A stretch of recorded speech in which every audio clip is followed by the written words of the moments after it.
For the first task, I used the hashtag mysql -u space root. Then it create database. The database name is library.db.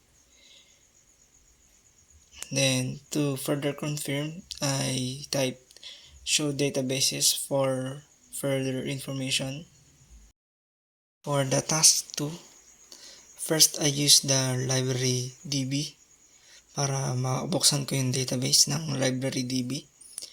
Then create table books. I insert book ID, integer, not null, and auto increment para automatic siyang nagbibilang every time na nag-insert ako ng data. Then title, varchar 255 characters, author varchar 255 characters, genre varchar 255 characters, ISBN varchar and 13 characters, copies available integer, and the primary declare ako ng primary key, yun is the book ID kasi hindi siya nagre-repeat. And kung para successful yung ginawa mo, I use show tables para makita ko yung mga tables na nagawa ko. Task 3, dito naman mag-insert tayo ng information or data sa books. Then I type insert into books, the column name, title, author, genre, ISBN, copies available, then values, yun yung papasok sa column ng mga data. First na in-input ko ay yung 1984, yung title, George Orwell, yung author, dystopian, yung genre, and then yung ISBN, then number of copies.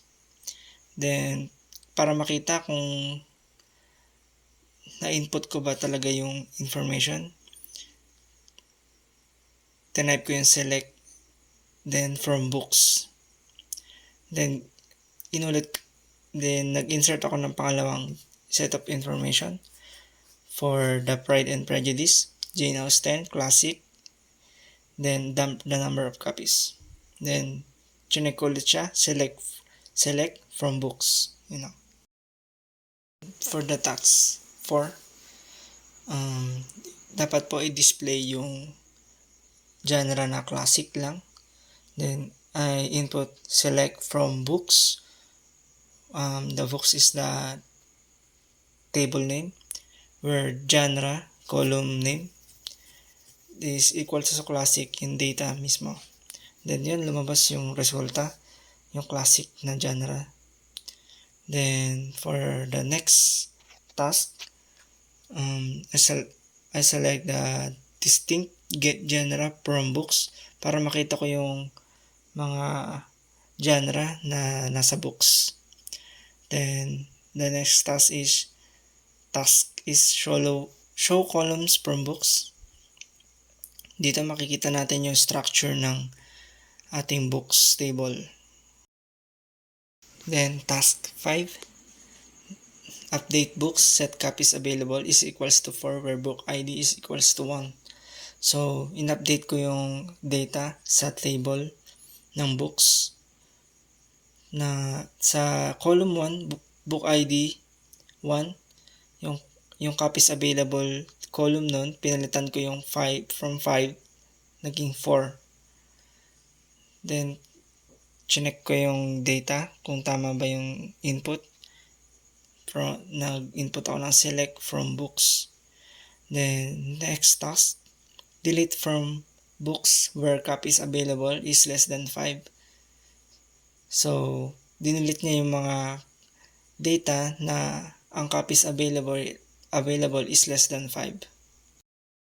Last, the task 6. Dito naman, instruction ay simple. Drop the table books. Then, yun lang.